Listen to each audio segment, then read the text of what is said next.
कि गुरु और शिष्य का इतना लगाव, इतना अपनापन होना चाहिए जैसे सुई में धागा डाल दे, वो लटकता इंडिया सुई के साथ ही लटकता रहेगा और नीचे मार देगा वो लकड़े को नहीं क्यों करेगी।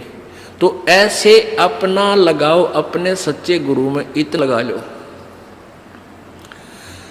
तो ये हुआ गुरु शिष्य का प्रेम, गुरु शिष्य का जो आपस में संबंध। जब हम यहाँ से जाएंगे तो आपकी यहाँ से मृत्यु होगी तो आपको गुरुजी ही इतना लगाव होना चाहिए गुरुदेव में कि हमने जो कुछ नहीं चाहिए, परमात्मा गुरुजी आज्ञा पाओ मेरे। तो वो फिर ऐसे आप सीधे वहीं पहुंच जाओगे जहाँ आशा था वासा हुई। तो अब जैसे गुरु और शिष्य का ऐसे लगाव होना चाहिए जो सुई में डोरा रे। तो ऐसे कहा कि फिर शब्द गुरु चित चेला रे। जो मंत्र गुरु जी ने आपको दे दिया वो तो तेरा शब्द, और इस चित्त ने, इस मन ने उस शब्द जो मंत्र दे रखा है उसका चेला बना दे। इस मन को उस मंत्र का, इस सुरत शब्द समावे। तेरी सुरती, तेरी मन, तेरी आत्मा उस दिए हुए मंत्र के साथ ऐसे चिपकी रहे, ऐसा ध्यान रखे, इतना उसका सेवन करे जो सुई में डोरा रे। यानी ऐसे सुरत और शब्द इसको बोलते हैं। जो गुरुजी ने मंत्र आप दिया है उसके साथ इस मन को इतना जोड़ दे जैसे गुरु और चेले का प्यार हो। तो अब कहते हैं सुर कहे कबीर सुनो भी साधो, अब शब्द गुरु चित चेला रे। गुरु और शिष्य का जो लगाव है ऐसा ही इस मन को इस मंत्र के साथ ऐसा लगाव लगा, यानी एक पल बीच न दूर ना हो दे। होले सुहागण सुरता त्यार मालिक गुर जाना है हेतु तो होले सुहागण सुरता त्यार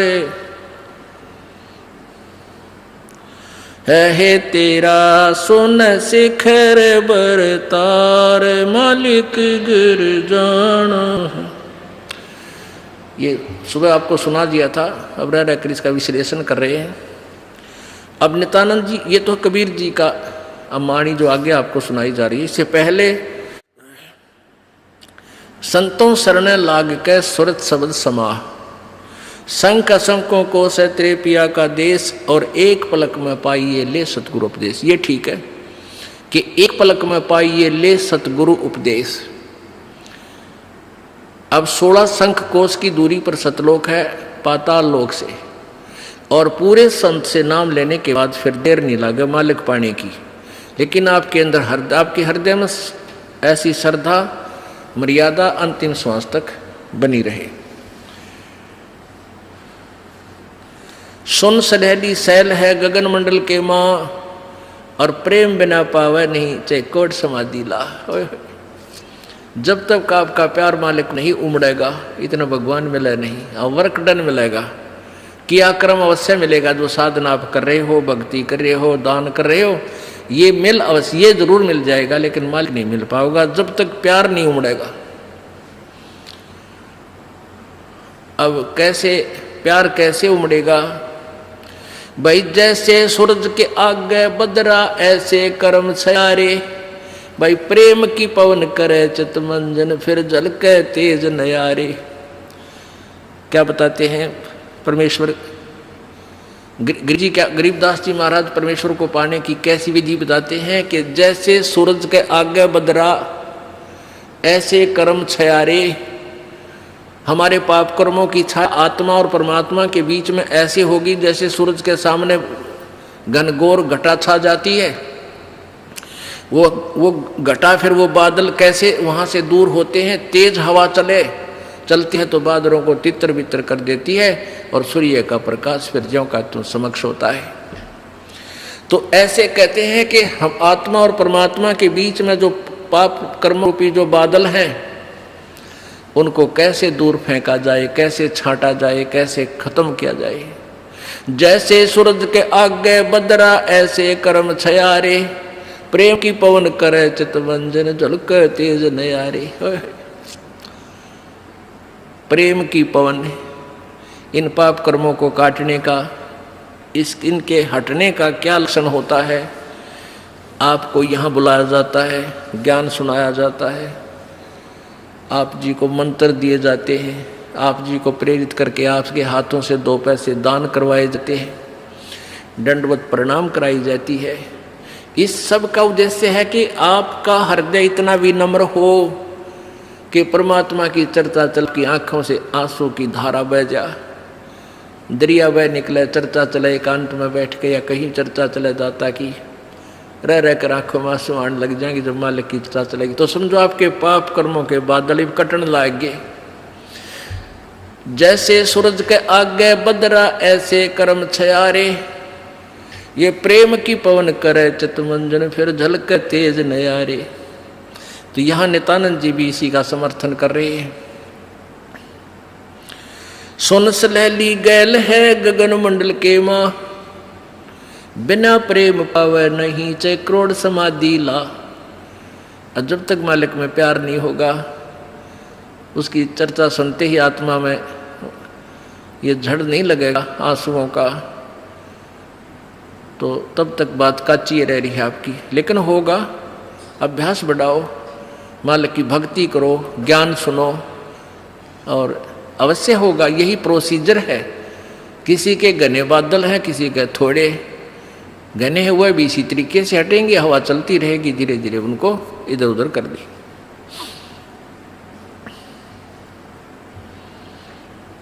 अब आपको बताया था कि जैसे नित्यानंद जी स्वर्ग सत्र के प्लेयर थे। अब जैसे डिस्ट्रिक्ट लेवल पर यानी जिला स्तर पर बच्चे खिलाड़ी खेल खेलते हैं, नियम वही होते हैं उनके एक ही जैसे, और जो राज्य स्तर पर खेलते हैं उनके भी नियम वही होते हैं, लेकिन लाभ गणा होता है। और जो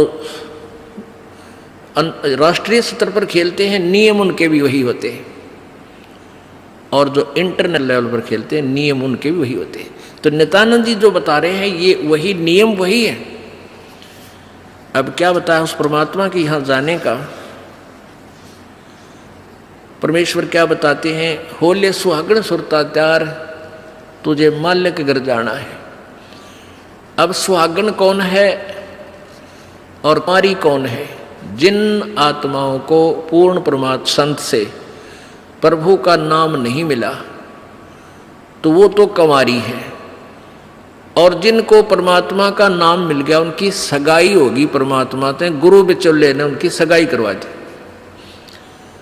अब जिनको परमात्मा का नाम मिल गया तो आपकी सगाई होगी उस मालिक से, पूर्ण परमात्मा से, और गुरु बिचौले ने आपका यू नाता जोड़ दिया।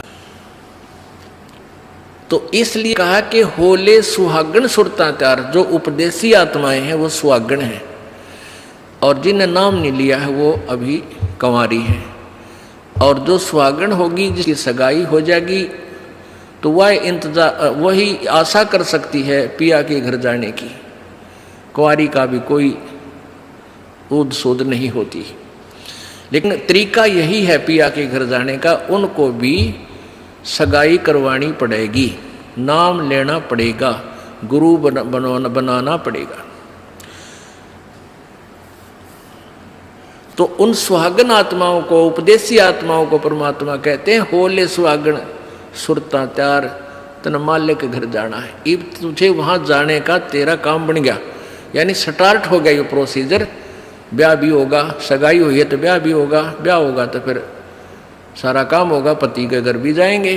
तो हम स्टार्ट कर चुके हैं, हमारा काम शुरू हो गया। फिर क्या बताते हैं, होली सुहागण सुरता त्यार तुझे मालिक घर जाना है, तेरा सुन शिखर बरतार। सुन शिखर यानी शिखर माने चोटी में, सुन माने सब जहां कोई और नहीं, केवल वही एक मालिक और उसका लोक है। सबसे टॉप मोस्ट प्लेस पे वहां तेरा पति, तेरा भरतार, तेरा मालिक है। सतलोक में सत्य पुरुष है। वहां क्या बताते हैं, रंग महल में रास बिलास अपार है, चलो सकी उस देश सुकंत हमार है। उस रंग महल में सारे ठाठ बाट हैं सतलोक के अंदर, और चलो सखी वहाँ अपना वो मालिक पति है, वो अपना कंत है, अपना प्रभु स्वामी मालिक है, उस लोक में चलो। नहले धोले ओढ़ पैर लेकर 16 सिंगार, आज नहीं ते तड़के परसों तेरे आवेंगे लड़ियार। अब नहाना क्या है, धोना क्या है, इस सत्संग रूपी दरिया में, गंगा में अपने अंतःकरण के मैल साफ करे। ओढ़ पैर ले, यहाँ क्या ओढ़ना है, क्या पहनना है, कौन से आभूषण हैं कि साधु जैसा भाव आपके अंतःकरण का दिखे, भक्ता कैसे लक्षण हो, ये तरह ओढ़ना है। और शील, संतोष, विवेक, दया भाव हैं, ये इस प्रकार के 16 तरह आभूषण हैं जो एक जैसे लड़कियां वैसे ही उदाहरण देने पड़ते हैं उन्हीं के आधार से। लड़कियां शादी जब हो जाती है तो आभूषण पहनती हैं इसलिए कि तू अपने पति को अच्छी लगेगी। तो परमात्मा हमारा पति है, वो हम उसको कैसे अच्छे लगेंगे जब हमारे ये आभूषण होंगे, नम्रता होगी, दया होगी, शील, संतोष, विवेक से हम चलेंगे, किसी की आत्मा नहीं दुखावेंगे, हैं, दान धर्म करेंगे, सेवा करेंगे, तो तब उस मालिक को हम अच्छे लगेंगे, पसंद होंगे, तब वो हमें स्वीकार करेगा। और सुमन, ध्यान, भक्ति, ये पांचों यज्ञ करके अपनी कमाई करके अपना दहेज बना ले। फिर क्या बताते हैं, आज नहीं तो तड़के परसों, या अब तेरा कभी ना कभी जाने का समय अवश्य आएगा। तेरे साथ की कितनी जाली तू क्यों लारी वार, और गुड़िया खेलत न जन्म खो दिया लाया नहीं विचार। पहले हम बालक से थे, आजकल तो वो सारा छूट गया प्रोसीजर, तो मॉडर्न सिस्टम हो गया, बालक खेल भी गेला, कंप्यूटर तो खेल रहे हैं। पहले क्या था, हम छोटे छोटे बालक थे, उस समय जैसे दहेज देते थे लड़कियों को, तो उनका के देश था, ऐसे कोई क्या करते थे, लड़की को भेजना होता था तो उसके लिए कपड़े लाते, तो उसको क्या बताया जाता था कि इसको आगे वाली इसकी जो ना सास, ननंद, पितृ और आसपास की जितनी लेना देना होता है, तो उनकी न्यों क्या करते, 40 तीड़ अग्निया की लाइयो, 40 सूट, तीड़ तना समझते होंगे आजकल के बच्चे, पहला घाघरा हुआ करता है सब बारह, और उसको ऊपर एक कुर्ता, एक चुंदड़ी, उसने नकली बोलिया करते। तो न्यों क्या करते, ये 40, और पहले दिखा करते उसको भेजने से पहले लड़की को, गांव की औरतें आती थी गीत गाती हुई, और वो देखा करती ये 40 तगलियाँ की हैं, ये 20 पछलियाँ की हैं, ये फलानियाँ की हैं, ये छोरी की हैं, ये दूसरे ससुरे की हैं, तो ऐसे बताते थे। तो वो छोटी लड़कियाँ होती थी ना, छोटी छोटी, पहले स्कूल स्काल कोई जाता नहीं था, वो अपने टाइम पास कराया करती, कहता गोबर बिटोड़ा करती ना, फिर वो छोटी होती तो क्या करती थी, वो छोटे छोटे टुकड़े कपड़े सिलने के बाद दर्जियों पास हो जाते थे, उन इकट्ठे कर लेती और उनके ऐसी सतह बनता करके, और 40 तन्यारी गिनकर दगाल लेती, एक गठड़ी बांध कर उसमें, और 20 न्यारी धर लेती, न्यों का, और एक गुड़िया बना लेती, एक खिलौना बना लेती, एक गुड़िया सी खिलौने की स्त्री सी, और उस गुड़िया ने फिर गेला गुड़िया ने बांध देती गठड़ी में, ये इसकी तीड़ अगलियाँ की, ये पछलियाँ की, और वो होते ही तीन चीथड़े कपड़े टुकड़े से, और उनमें तो दूसरा कोई भाई या बहन उसी के लेवल का, 1-2 साल बड़ा छोटा, और एक आधा टुकड़ा निकाल लेता ना उसकी तीड़ मत है, उस गठड़ी मत है, वो पोटली बांध रही थी वह, तो वह रोन लग जाती वह लड़की, अरे मेरी तीड़ काट ली, पापीटर रोवर रोटी नहीं खावे, और ओढ़ चीथड़े ने वह तीड़ बांध रही, वो सूट बांध रही पूरा, तो बालक थी। और जब उस बेटी वाली लड़की बड़ी हो जाती है, युवा हो जाती है, और फिर उसका ब्याह हो जाता है, उसका शादी हो जाती है, विवाह हो जाता है, फिर उसको वो ओरिजिनल तिल मिल रहा है, वास्तविक तिल मिल रहे हैं, उसने वो सूट मिल लेंगे 10-20 जो अभी उसके होते थे, तो फिर वह गुडिया लाना खेला है, क्योंकि वह सैनी होगी, वो मैच्योर होगी।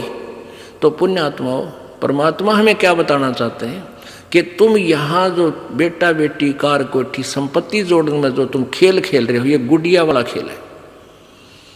और जब आप इतने मैच्योर हो जाओगे, आपका ज्ञान इतना स्वस्थ हो जाएगा, आपको ये पता लग जाएगा कि ये सब नकली सांग है, झूठा सुख है, अस्थायी टेम्परेरी रिलेशन है हमारा यहाँ पर, और हमारा स्थान सतलोक में है। तो फिर आप इन गुड्डा गुडिये के खेलने की फिर इच्छा नहीं कर सकते, सपने में भी नहीं कर सकते। अब जवान लड़की जब उसका ब्याह हो गया और उसके बाद वो ओरिजिनल सूट उसने मिले हैं, फिर उसने वह खेल कर दिखा दे गुडिया गिला, कदे नहीं खेल सकती। तो आपको जब ये रह कर ये ज्ञान इसलिए सुनाया जाता कि आपका इन गुड्डा गुडिया के खेल से मन हट जा, आप इतने मैच्योर हो जाओ, आपको वास्तविकता का पता लग जावे।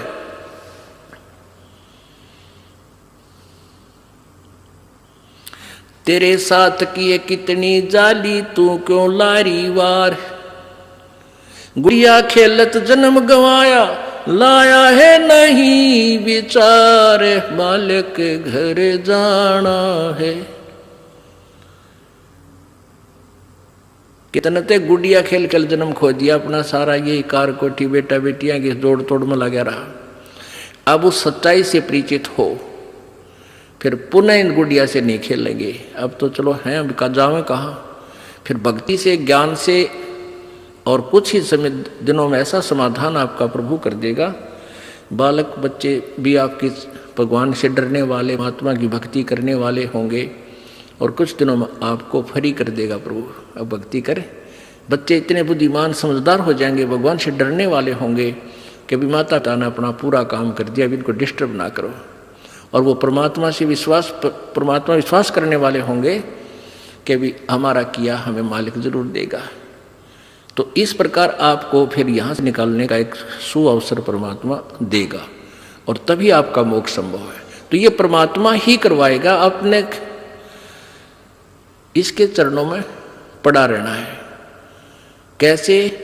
द्वार धनी के पड़ा रहे, धक्के धनी के खावे, 100 काल चक जोल ही पर, द्वार छोड़ ना जावे। इसका यही तरीका फार्मूला बताया है कि अपने सच्चे सतगुरु के द्वार से दूर नहीं हो जा। चाहे कितना झटके पटके काल दे, आपको छोटी मोटी हानि भी होती दी होने दे, कोई वो भी मालिक की रजा है, उसमें आपके ना ही होने में आपका हित होगा, ये सत्य कर मान लेना। तो फिर आपने हर पहलू को अपनाना होगा कि राज्य क्रमता राम की रजा दर जो शीस, दास गरीब दरस परस तिन बैठे जगदीश। कच्चा हीरा कृच हुए नहीं सह गण भार, और ऐसा मन ये हो रहा वहां लिख ले करता रहे। एक हीरे की परख करने का क्या तरीका बताया है? ऐरण के ऊपर एक लोहे का ऐसा थंब बसा हुआ धरती में गाड़ रखा हो, इतना ऊपर, वो 8 बाई 8 इंच चौड़ा उसका ऊपर का सरफेस होता है, और ऊपर तक घन इतना बारा 2 दड़ी पक्के का लोहे का डंडे में, और उसको न्यू मारा करें। ऐरण के ऊपर लोहे के उस ऐरण पर रखकर लोहे के उस पटड़े से पर हीरा रख दिया जाता है, और ऊपर से घन ठोका जाता है, और हीरे का निशान भी नहीं हो तो वो पक्का है, और जब वो कच्चा है तो क्रच हो जाएगा, उसमें निशान पड़ जाएगा, टूट फूट जाएगा। तो कहते हैं परमात्मा तुम्हारा वहाँ ऐसे परीक्षा लेगा, आपको यहाँ से पार करने के लिए ऐसे घण मार के देखेगा। कच्चा हीरा क्रच हुए, नहीं सह घण भार, नहीं सह घण मार, और ऐसा मन यू हो रहे जहां फिर लेखा ले करता रहे।